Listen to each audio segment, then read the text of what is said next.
உறவுகளால் ஏற்பட்ட காயம் இருக்கே, அதை உங்களால் தாங்கிக்கவே முடியாது. தோல்விகளை நீங்கள் தாங்கியிருக்கீங்க, ஆனால் தோல்விகளை தாங்கின ஒரு வலி இருக்கு. அந்த வலி இருக்கும்போது நான் ஏன் உயிரோடு இருக்கணும், நான் சாவறதே மேலுன்னு எத்தனையோ பேர் செத்தும் போயிருக்காங்க. ஆனால் உங்களுக்கு அந்த நிலை வரக்கூடாது. உங்களோட கை ஓங்கக்கூடிய காலம் இன்று இரவு நிச்சயமாக சாயப்பா உங்கள் காயத்துக்கு மருந்துகள் போடுவார். உங்கள் வாழ்க்கையில் இருந்த புயல் தீரப்போகுது, தென்றல் தழுவ போகுது.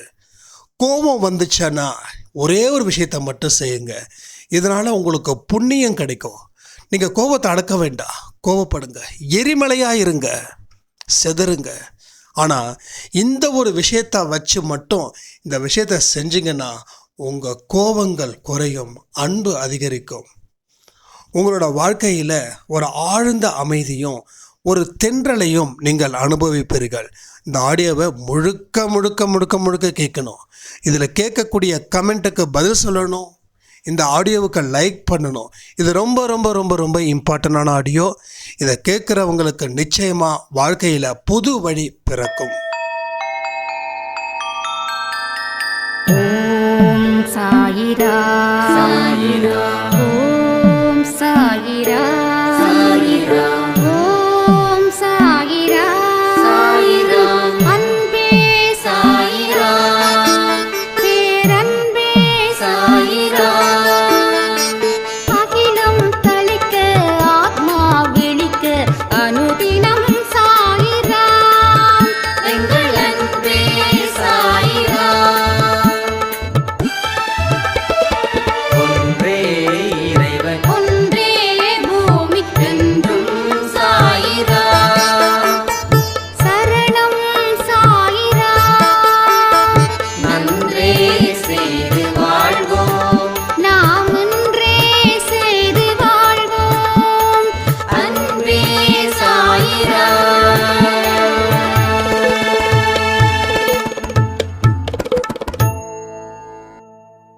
சாயிரா. என் உயிரின் உயிரானவர்களே, தொடர்ந்து நம்மளை சீண்டிக்கிட்டே இருக்கக்கூடிய உறவுகள் கிட்ட எந்த மாதிரி நாம் ஹேண்டில் பண்ணால் நாம் எரிச்சல் இல்லாமல் ஒரு அமைதியான வழியை தேடலாம் அப்படின்றது தான் இந்த ஒரு பதிவு. நாம் எப்படி தான் விழுந்து விழுந்து கவனித்தாலும், அன்பு மழையை பொழிஞ்சாலும், எந்த எதிர்பார்ப்பும் இல்லாமல் அன்பை கொடுக்கறதுல வள்ளலாக இருந்தாலும், பல பேருக்கு இந்த தீவிரமான காயம் இருக்குது. இந்த காயத்துக்கு மருந்தே கிடைக்காம அந்த காயம் பெரிய அளவில் அவங்க வாழ்நாள் முழுக்க இருக்கு. இந்த காயத்தோட வாழ்வது எவ்வளோ கஷ்டம் தெரியுமா? ஒரு உடம்புல ஒரு காயம் இருந்துச்சு அப்படின்னா என்ன பண்ணுறோம்? மருந்து ஏன் போடுறோம்? அந்த காயத்தோடைய வலியை என்னால் ஏற்றுக்க முடியாது. ரெண்டாவது, இந்த காயம் குறையணும். மூணாவது, இந்த காயம் அதிகமாகக்கூடாது. இந்த 3 விஷயத்துக்காக தான் அந்த காயத்துக்கு நாம் மருந்து போடுறோம். அப்போ மனசில் ஏற்பட்டக்கூடிய காயத்துக்கு மருந்து போடலைன்னா வெளியில் இருக்கக்கூடிய காயம் எந்த மாதிரியான விளைவுகளை விளைவிக்குதோ அதை விட 100 மடங்கு மனதில் ஏற்பட்ட காயத்துக்கு இருக்கக்கூடிய விளைவுகள் கடுமோசமாக இருக்கும். அதனுடைய தீவிரம் நாளுக்கு நாள் அதிகரிக்கும். கெட்டவர்கள் எல்லாம் சந்தோஷமாக இருப்பாங்க, சிரிப்பாங்க. ஆனால் நல்லவர்கள் எல்லாம் ஒரு மோசமான வாழ்க்கையை அனுபவிப்பாங்க. ஏன்னா நல்லவர்களுக்கு மனதில் ஏற்பட்ட காயங்கள் அப்படிப்பட்டது. ஏன்னா நல்லவன் மட்டும்தான் கஷ்டப்படுவான், கெட்டவன் காயம் இல்லாமல் வாழ்க்கையை வாழ்ந்துக்கிட்டு இருக்கான். கெட்டவனுக்கு மற்றவங்களுக்கு காயத்தை ஏற்படுத்துறதுல தான் அவனுக்கு அதில் சந்தோஷம். ஆனால் நல்லவனுக்கோ அந்த சந்தோஷம் இல்லை.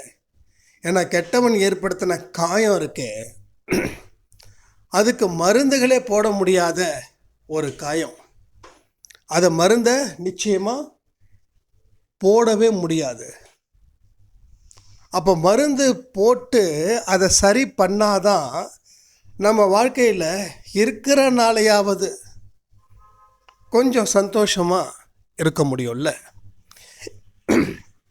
இப்போ இப்படிப்பட்ட சூழ்நிலைகளை யாரெல்லாம் மனதில் நிறைய காயத்தோட நான் வாழ்ந்துக்கிட்டு இருக்கேன், இதுக்கு ஒரு தீர்வுகள் எனக்கு இந்த ஆடியோவில் கிடைக்கணும் அப்படின்னு எதிர்பார்க்குறவங்க கமெண்ட் பண்ணுங்கள்.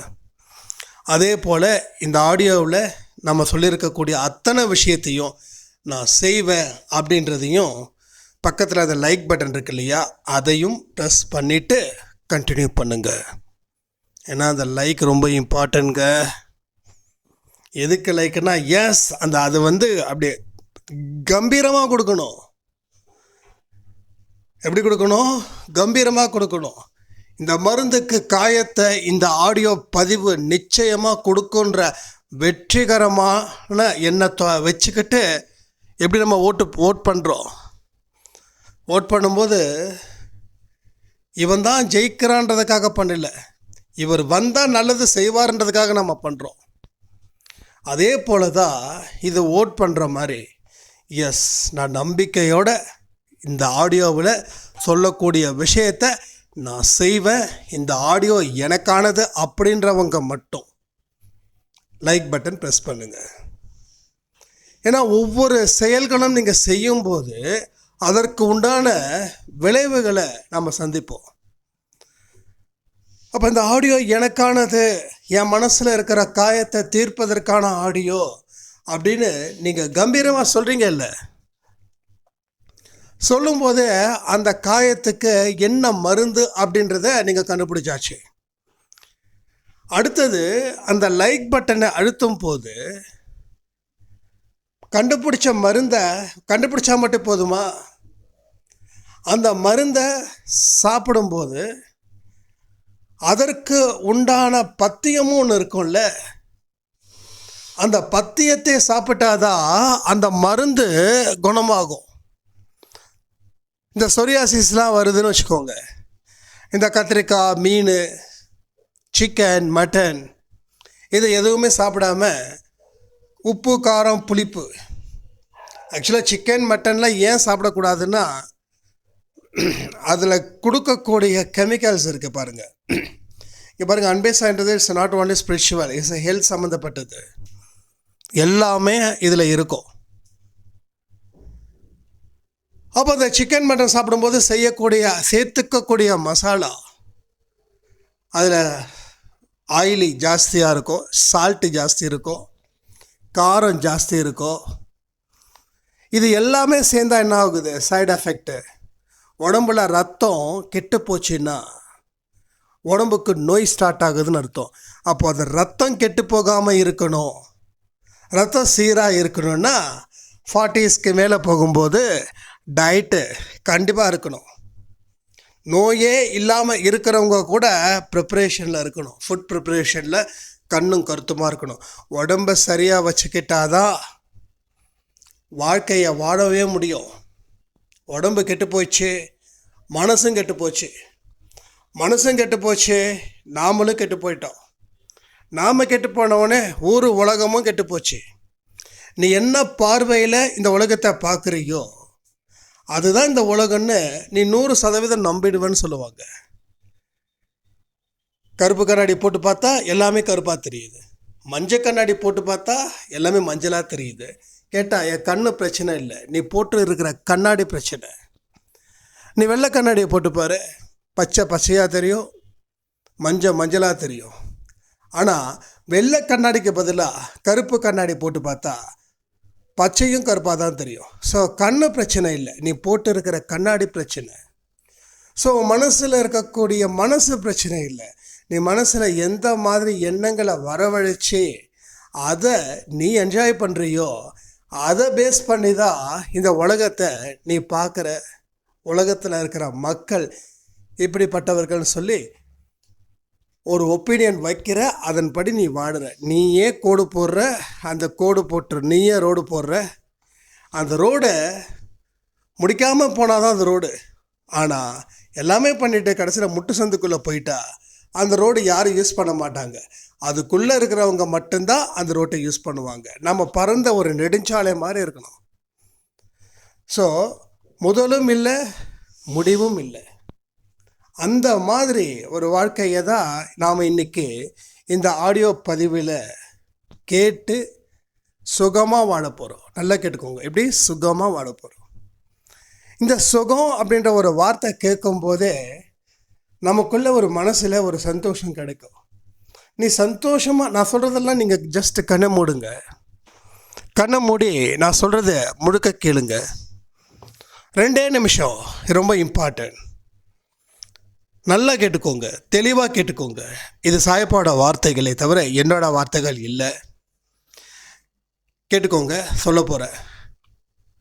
நீ சந்தோஷமாக இருக்க போகிற, நீ வெற்றிகரமான மனுஷனாக வாழ போகிற, நீ சுகமாக இருக்க போகிற, நீ ஆரோக்கியமாக இருக்க போகிற, நீ நினச்சது எல்லாமே நடக்க போகுது.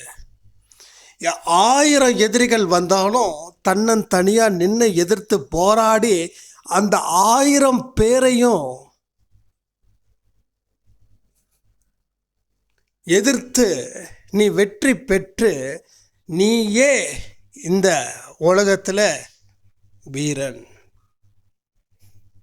உன்னை தாண்டி வேற யாராலையும் இதை செய்யவே முடியாது. உன் வாழ்க்கையில் துன்பன்றது இல்லை. தேடி பார்த்த வரைக்கும் துன்பமே தெரியல. கண்ணுக்கு எட்டின அத்தனை தூரத்துலேயும் வெற்றியும் புகழும் சந்தோஷமும் இந்த மாதிரியான சம்பவங்கள் மட்டும்தான் உன் கண்ணுக்கு முன்னாடி இருக்குது. ஸோ துன்பங்கள் என் கண்ணுக்கு தெரியல. அந்த அளவில் நீங்கள் வாழ போகிறீங்க. இப்போ கண்களை திறந்துக்கோங்க. இப்போ இந்த வார்த்தைகளில் உங்களுக்கு நம்பிக்கை 100% இருக்கா, 80% இருக்கா, 60 இருக்கா, இல்லை 40க்கு கீழேயா? ஸோ உங்களோட ஒப்பீனியன், உங்கள் நேர்மையான பதிவுகளை சொல்லுங்கள். ஒரு கேள்விக்கும் பதில்கள் கண்டிப்பாக நீங்கள் கொடுத்தே தீரணும். இப்போ நான் சொல்கிறது கண்டிப்பாக நடக்கணும் 100% நம்பிக்கைன்னா அடித்து சொல்லுங்கள் 100%. இல்லை 80%னா எஸ் நான் உங்களை பாராட்டுறேன். இல்லை 40% தான் இருக்குதுன்னா இப்போது உங்களை நான் 2 கையை வச்சு பாராட்டுறேன். ஏன்னா உண்மையை சொன்னதுக்காக, உண்மையை நீங்கள் சொன்னதுக்காக, பொய் பேசலை, உண்மையை சொல்கிறீங்க. இந்த வார்த்தைகள் மேலே எனக்கு நம்பிக்கை குறைவாக இருக்குதுன்னு உண்மை பேசுனீங்கல்ல, அதுக்கு இப்போ நீங்கள் உண்மை பேச ஆரம்பிச்சிட்டாவே நீங்கள் 100% எட்டுவதற்கு முயற்சி செய்கிறீங்கன்னு அர்த்தம். ஒரு பொய்யான விஷயத்தை 100% உண்மைன்னு சொல்கிறவங்க அவங்க எந்த முயற்சியும் பண்ணலை. ஆனால் 40% தான் எனக்கு இருக்குது அப்படின்னா நீங்கள் 100%க்கு முயற்சி பண்ணுறீங்க. அட்லீஸ்ட் அடுத்த ஸ்டேஜுக்கு உண்டான 60%க்காகவது நீங்கள் முயற்சி பண்ணுறீங்கன்னு அர்த்தம். அதனால தான் நான் சொல்கிறேன், இப்போ 2 கையை வச்சு நான் உங்களை அப்ரிஷியேட் பண்ணுறேன். ஏன்னா 40%க்கு கீழே நான் இருக்கேன், அவ்வளோதான் எனக்கு நம்பிக்கை இருக்குதுன்னா டோன்ட் வரி. சொல்லக்கூடிய ஒரே வார்த்தை கவலையை விடு. இந்த உறவுகள் பேசுவ வார்த்தைகளை விட்டுடு. அவர்கள் அப்படித்தான். நீ என்ன பண்ணாலும் சரி, நீ குட்டிக்காரனும் அடித்தாலும் சரி, அவங்க மாறப்போவதே இல்லை. நீ எத்தனையோ முயற்சி, நீ எவ்வளவோ விளக்குற, நீ போராடுற, ஆனால் உன்னோடது என்னவோ பெரிய ஒரு துக்கத்தை மட்டும்தான் கிடைக்குது. அப்போ நீங்கள் எவ்வளவோ முயற்சி பண்ணியும் உங்களுக்கு கிடைச்சது என்னவோ தோல்வி மட்டும் இல்லை. தோல்வியை ஏற்றுக்கக்கூடிய அளவில் இருந்தால் தான் அது தோல்வி. என்னால் இந்த தோல்வியை ஏற்றுக்கவே முடியாது அப்படின்னா ஓப்பனாக ஒரு விஷயத்த சொல்லணும்னா, நம்ம உயிரில்லாத மனிதர்களா இருந்தோம்.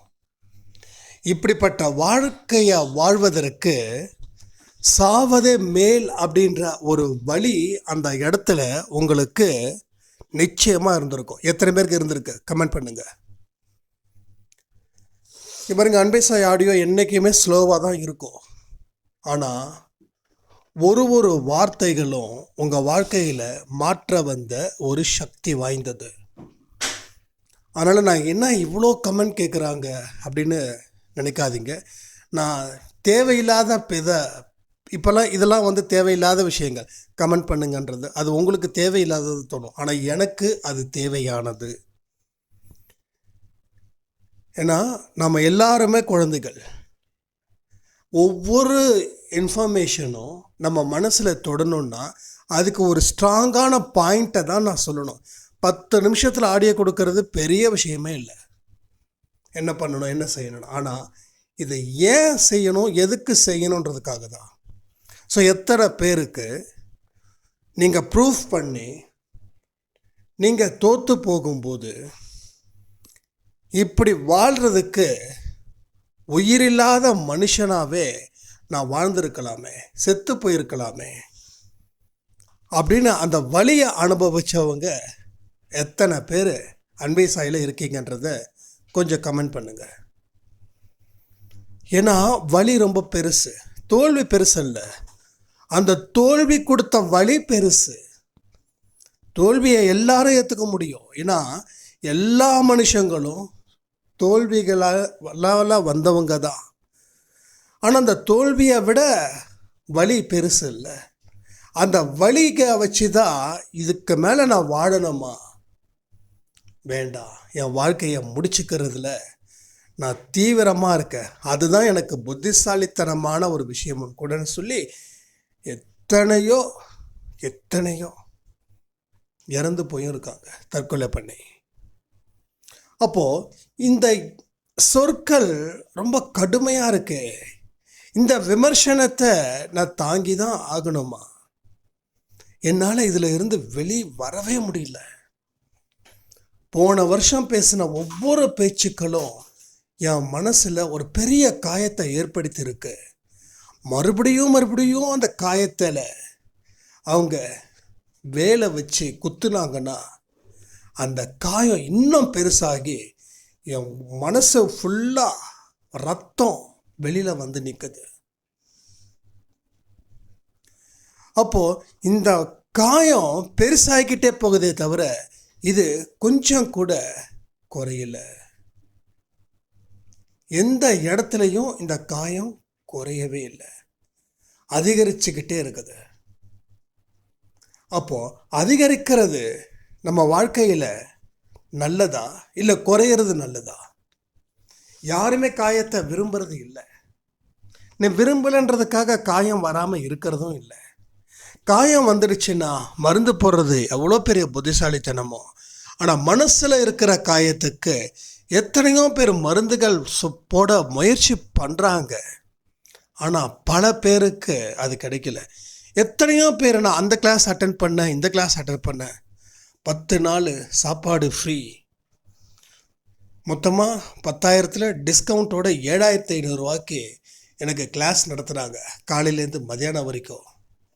அடுத்த 10 நாள் எனக்கு சரியாக இருந்தது. அதுக்கப்புறம் என்னால் சரி பண்ணிட்ட முடியல. அப்படின்னா ஒரு விஷயத்தை புரிஞ்சுக்கோங்க. உங்கள் வாழ்க்கையில் ஒரு காயம் வந்திருக்குன்னா 10 நாளில் நான் குணப்படுத்துகிறேன் அப்படின்னு சொன்னால் அது எவ்வளோ பெரிய தப்பான விஷயமா இருக்குமோ அதே போல தான். உங்கள் காயம் பெருசுன்னும் போது உங்களுக்குள்ள நீங்கள் தான் ஒரு குருவை ரெடி பண்ணணும். உங்களுக்குள்ள அந்த குருவை நீங்கள் கரெக்டான வழியில் செயல்பட வைக்கணும். அவர் தான் உங்கள் மூளை, உங்கள் பிரைன், உங்கள் புத்தி. அவரை ஆக்டிவேட் பண்ணணும், மனசை டீஆக்டிவேட் பண்ணணும். அதுக்கு முன்னாடி ஒரே ஒரு சிம்மு ஒரு ஃபோனுக்கு பிரச்சனையே இல்லை. 2 சிம்மு எப்போ வந்ததோ எந்த நெட்வொர்க்கும் கிடைக்கல. எனக்கே சில டைம் நான் உங்களுக்கு கால் பண்ணேன், நீங்கள் கிடைக்கலன்னா அப்போ இன்னொரு நம்பருக்கு கொடுத்து அந்த 2 நம்பரும் அதுக்கு எதுக்கு ஒரே நம்பரில் கொடுத்தா பிரச்சனைகள் இல்லைல்ல. அப்போது என்ன பண்ணுது, ஒரு விஷயத்தை ஒரே ஒரு விஷயத்தை 2 பேர் வேறு வேறு விதமாக முடிவு பண்ணால் எதை நீங்கள் முடிவு பண்ண முடியும், இல்லை எதன் வழியில் செல்ல முடியும்? அப்போ நீங்கள் ஒரு விஷயத்தை எடுக்கிறீங்க, ஆனால் உங்கள் புத்தி இதை செயல்படுத்துறது தான் புத்திசாலித்தனம் சொல்லுது. உங்கள் மனசோ இதை செயல்படுத்தினா மட்டும் நீ வாழ்ந்துடுவியா, நடந்துடுமா? அதெல்லாம் அப்படி தான் இருக்கும், அது எப்பயுமே மாறாது அப்படின்னு அந்த மனசு சொல்லுது. அப்போது எது அடித்து விரட்டணும்னா மனசு. 20 வயசு வரைக்கும் மனசு சொன்னதை கேட்குறதுல தப்பே இல்லை. ஆனால் என்னைக்கு உங்கள் வாழ்க்கை உங்கள் தனி தத்துவத்தின் மூலமாக நடக்க ஆரம்பிக்குதோ அன்னைக்கு மனசை கொஞ்சம் அடங்கி இரு ஒதுங்கி இரு அப்படின்னு அந்த மனசை அடக்கி வைக்கணும். மனசுன்றது ஒரு வேலைக்காரன், புத்தின்றது ஒரு எஜமான். அப்போ எஜமானன் வேலைக்காரனை கண்ட்ரோல் பண்ணி வச்சாதான் எஜமானன் தன்னுடைய விருப்பப்படி அந்த வேலைக்காரன் செய்வான். பட் வேலைக்காரனோட ஆட்டம் அதிகமாக இருந்துச்சு, எஜமானன் கொஞ்சம் வேலைக்காரனை பார்த்து பயப்படுறா அப்படின்னா கொஞ்ச நாளில் அந்த வேலைக்காரன் எஜமானனாக ஆயிடுவான், எஜமானன் வேலைக்காரனாக ஆயிடுவான். இப்போது நாம் நம்மளோட புத்தி எப்படி இருக்குதுன்னா ஒரு வேலைக்காரனாக மாறிடுச்சு. அதாவது ஒரு முதலாளி வேலைக்காரனாக மாறிட்டான், வேலைக்காரன் முதலாளியாக மாறிட்டான். அப்போ வேலைக்காரன் என்ன பண்ணுவான், தன்னோட ஆட்டத்தை பயங்கரமாக ஆரம்பிப்பான். தப்பான வழிகளை முதலாளிக்கு சொல்லுவான், முதலாளியும் செய்வான். ஏன்னா வேலைக்காரனை பார்த்து பயப்படுறான். எல்லாம் லாஸ் ஆகி அந்த வேலைக்காரன் இன்னொருத்தனை கெடுக்கிறதுக்கு ஓடி போயிடுவான். இவன் அவ்வளோதான் முடிச்சான்.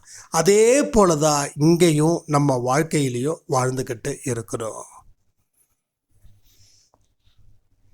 அப்போ மனசு என்ன சொல்லுது, பா இப்படி சொல்லிட்டாங்களே, நான் எத்தனை தடவை ப்ரூஃப் பண்ணு, இன்னும் நீ ப்ரூஃப் பண்ணு, இன்னும் பேசு, இன்னும் திருந்துவாங்க, இன்னமும் உன்னோட உதவி, நீ எப்படிப்பட்ட உதவி செஞ்சுக்கன்னு அவங்க புரிஞ்சுக்கல, நீ எவ்வளோ பெரிய தியாகம் பண்ணியிருக்க தெரியுமா, மற்றவங்க செய்ய முடியாத தியாகத்தை நீ செஞ்சிருக்க தெரியுமா, உன்னோட மாமியாருக்கு அவங்க பெத்த பொண்ணை கூட இப்படி கவனிக்கல, ஆனால் நீ கவனிச்ச, நீ எப்படிலாம் கவனிச்ச, அவங்கள எப்படிலாம் பார்த்துக்கிட்ட, அவங்க பொண்ணு இந்தளவுக்கு பார்த்துக்கிட்டாங்களா, ஆனால் உனக்கு எவ்வளோ பெரிய அவமானத்தை. இதெல்லாம் இந்த மனசு இருக்கே, கேடுகட்ட மனசு, அந்த மனசு உங்களை எங்கே கீழ்ப்பாக்கம் ஹாஸ்பிட்டலில் கொண்டு போய் தள்ளுறதுக்கு தயாராக இருக்குது. இப்போ புத்தி என்ன சொல்லும், அவங்க அப்படிதான்ப்பா, நீ பாட்டுக்கும் வேலை செய். இது அருமையான வார்த்தை. இது அந்த புத்திக்கு அக்கறை இருக்குது, இன்னும் நம்ம வாழணும், நம்ம கீழே விட வேண்டாம். அந்த புத்தியில் இருக்கக்கூடிய சென்ஸு தான் இஸ் அ 6th சென்ஸ், அதுதான் காட் கிஃப்ட்.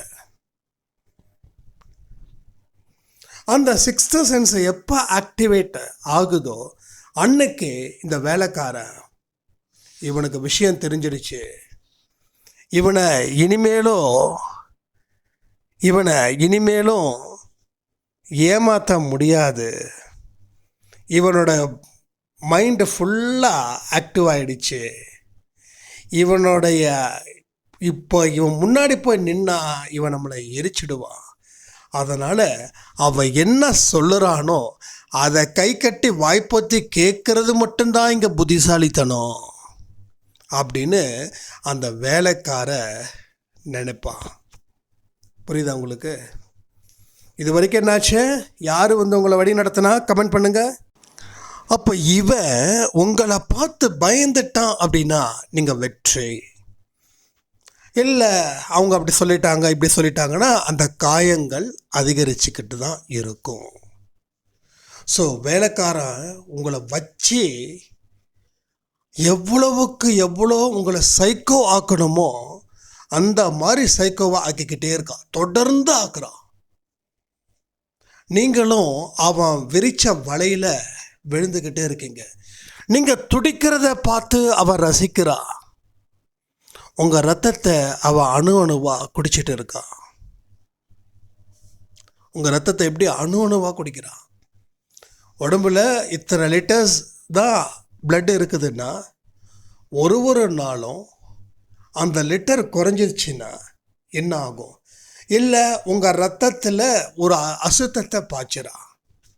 ஒன்று உங்கள் ரத்தத்தை உறிஞ்சி எடுக்கிறா, இல்லைன்னா உங்கள் ரத்தத்தில் அசுத்த ரத்தமாக மாற்றுறா. இப்போது உடம்புல ரத்தம் நல்லா இல்லைன்னா உடம்புல இருக்கிற அத்தனை வியாதியும், அதான் ரத்தம் ரொம்ப முக்கியம். ஒரு உடம்புக்கு மூச்சு காற்று எப்படியோ அதே மாதிரி ரத்தம் ரொம்ப ரொம்ப முக்கியம். எந்த ரத்தமாவது பிளாக் ஆச்சுன்னா அதுதான் ஸ்ட்ரோக்குன்னு சொல்கிறோம். ஹார்ட்டு, பிரெயின், கிட்னி, இன்னும் என்னென்ன விஷயங்கள் இருக்கோ அத்தனையும். அப்போது உங்கள் மைண்டுக்குள்ளே இருக்கக்கூடிய ஒரு விஷயமும் உங்கள் வாழ்க்கையில் உயர்வா இல்லை தாழ்வா? உங்கள் வேலைக்காரன் உங்களை உயர்த்தணும் அப்படின்னா அவன் வாயை பொத்தி கையை கட்டி கும்பிடுற எஜமான அப்படின்னு சொல்கிற அளவில் இருக்கணும். அப்போ தான் அந்த புத்தி, அப்போ தான் அந்த முதலாளி ஆக்டிவேட் ஆவான். முதலாளி போதையில் இருந்தா அப்படின்னா வேலைக்காரன் என்ன பண்ணுவான்? இவனை நடுத்தெருவுக்கு இழுத்துட்டு வந்துடுவான். Yes, exactly. நம்பி நம்பி நம்பி வெந்து போய் நின்று அடிக்கிற வெயில்ல நடுத்தெருவில் இருக்க இடம் இல்லாமல் நாம் நின்றுக்கிட்டு இருக்கிற மாதிரி ஒரு ஃபீல் இன்றைக்கி எல்லா மனுஷங்கக்கிட்டேயும் வந்துச்சு. ஏன்னா இந்த உறவுகளால் வஞ்சிக்கப்படுவதால், உறவுகள் அடிக்கலை, உதைக்கலை, சாப்பாடு போடாமல் இல்லை, அதை விட தாண்டின ஒரு அடியை கொடுத்தாங்க. அந்த அடியை உணர மட்டுமே முடியும், அந்த வலியை உணர மட்டுமே முடியும். அந்த வலிக்கு மருந்துகள் அப்படின்றது எதுவுமே இல்லை. அப்போ அந்த வலிக்கு மருந்து மனசை சொல்கிறத நிறுத்திடுங்க, புத்தி சொல்கிறத கேளுங்க. ஏன்னா கடவுள் புத்தியின் வழியாக தான் உங்களை டச் பண்ணுவார். புத்தி நல்லா ஸ்ட்ராங்காச்சுன்னா அதுக்கப்புறம் மனசு சரியாயிடும். ஓகே, அவன் என்ன சொல்கிறானோ அதை மட்டும் கேளு, நீ கேட்காத. முதலாளி நல்லா இருக்கணும், அவன் சந்தோஷமாக இருந்தால் தான் நீ சந்தோஷமாக இருப்பேன்னு அந்த வேலைக்காரன் நினைக்கணும். ஸோ பாருங்கள், இப்போல்லாம் எந்த இடத்துல வேலைக்காரன் நல்லா இருக்கானோ, அதாவது தொழிலாளி நல்லா இருக்கானோ, அந்த முதலாளி தான் நல்லா இருக்கான். தொழிலாளி நினைக்கணும், என் முதலாளிக்கு நான் லாபத்தை தான் கொடுப்பேன், என் முதலாளிக்கு நான் நஷ்டத்தை கொடுக்க மாட்டேன், என் முதலாளி குடும்பம் எப்பயுமே சிறப்பாக இருக்கணும்னு இதை அந்த தொழிலாளி நினைக்கிறான். அப்போ முதலாளி என்ன நினைக்கணும்? என் தொழிலாளியால் தான் நான் இந்த அளவுக்கு நல்லா இருக்கேன், என் தொழிலாளி நல்லா இருக்கணும்னு அவன் நினைக்கணும். இந்த ரெண்டு பேருக்கும் ஒரு மியூச்சுவல் அண்டர்ஸ்டாண்டிங் இருந்துடுச்சு அப்படின்னா அவங்க லைஃப் அப்படின்றது இம்ப்ரூவ்மெண்ட்டு. இதில் மாற்றி இருந்துச்சுன்னா முதலாளி நடுத்தருவுக்கு வந்துடுவான். பல இடத்துல அப்படி தான் நடக்குது. முதலாளியோட வீக்னஸ்ஸை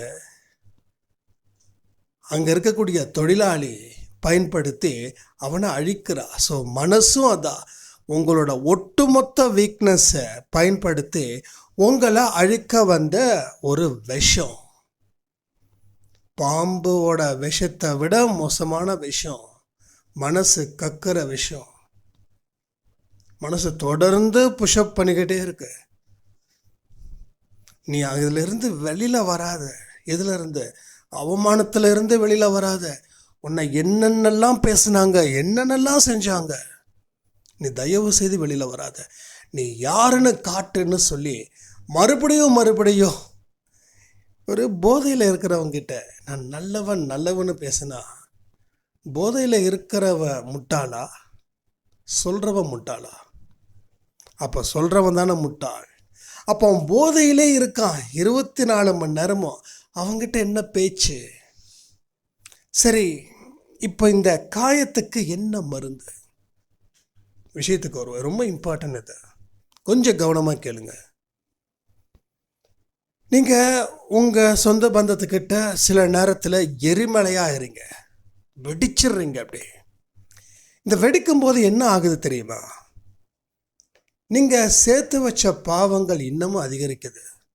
ஏன்னா ஒரு மனுஷனுக்கும் அவன் கர்ம பலன்கள் மூலமாக தான் அவனோட வாழ்க்கை எழுதப்படுகிறது.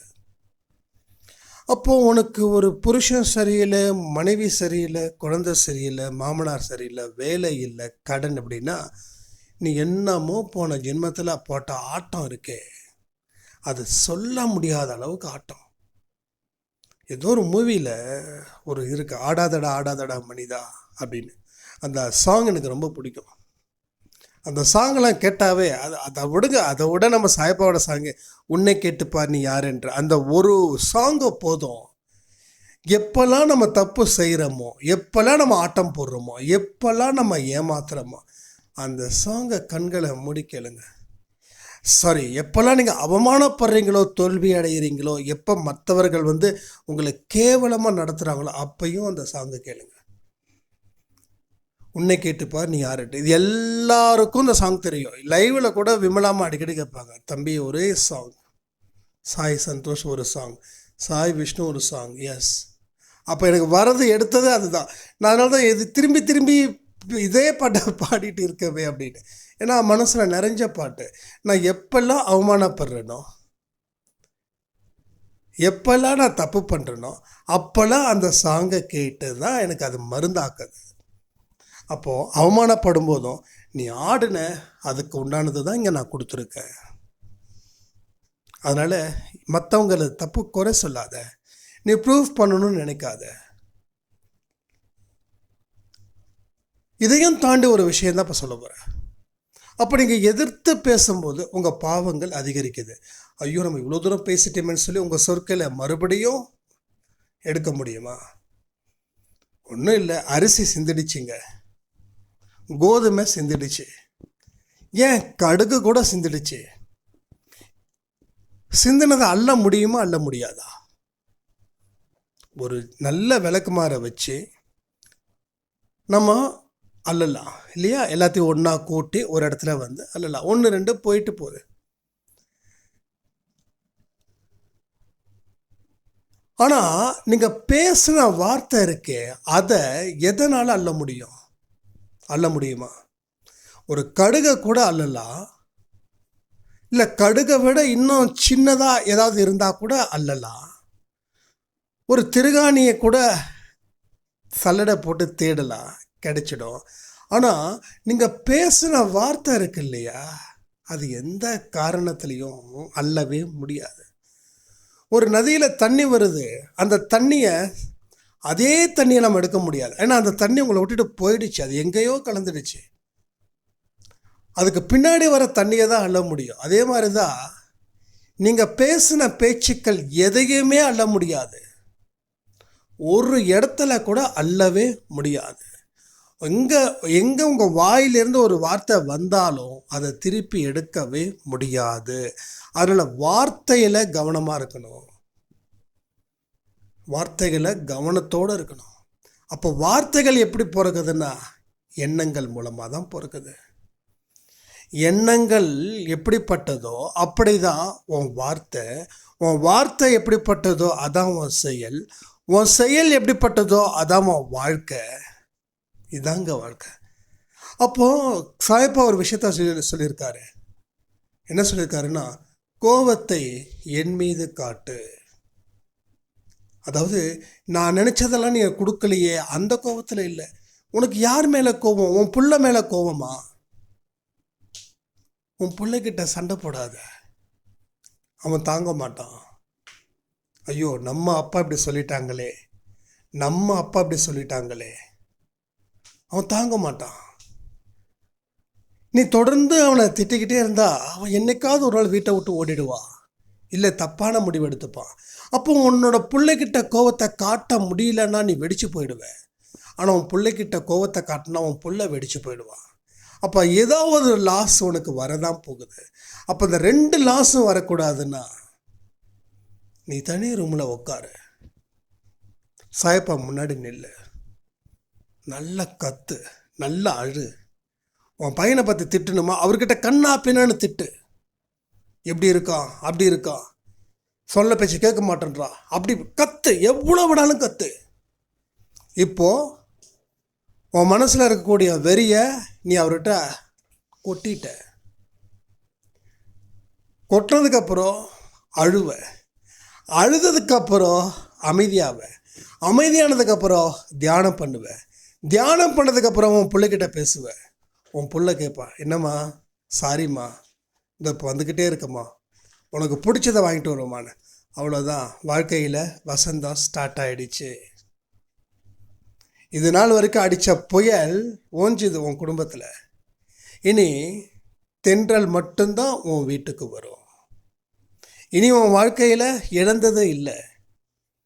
இழந்ததெல்லாம் எதோ அதை விட்டுடு, அது உனக்கு சம்மந்தம் இல்லை, உன்னை கைவிட்டு போயிடுச்சு. நீ ஒரு அழகான ஒரு வீடை வாங்கின, எஸ். 10 பேரை கூட்டு வச்சு புண்ணியார்ச்சனை பண்ண, எஸ், அது சூப்பர். இப்போ உனக்கு ஒரு பெரிய கடன், அந்த வீடு உன் கை நழுவி போயிடுச்சு. மறுபடியும் அந்த வீட்டை பார்க்கும்போதெல்லாம் இது நான் வாழ்ந்த வீடுன்னு சொல்லாத.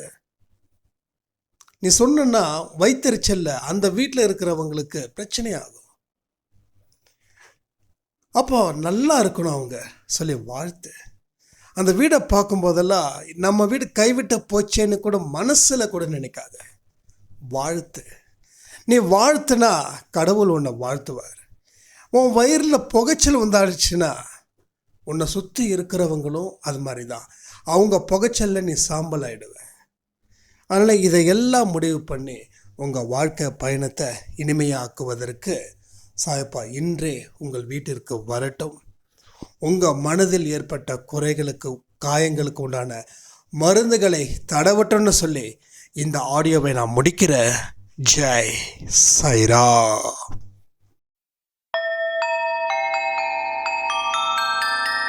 ஓம் சாயிரா, சாயிரா, ஓம் சாயிரா, சாயிரா.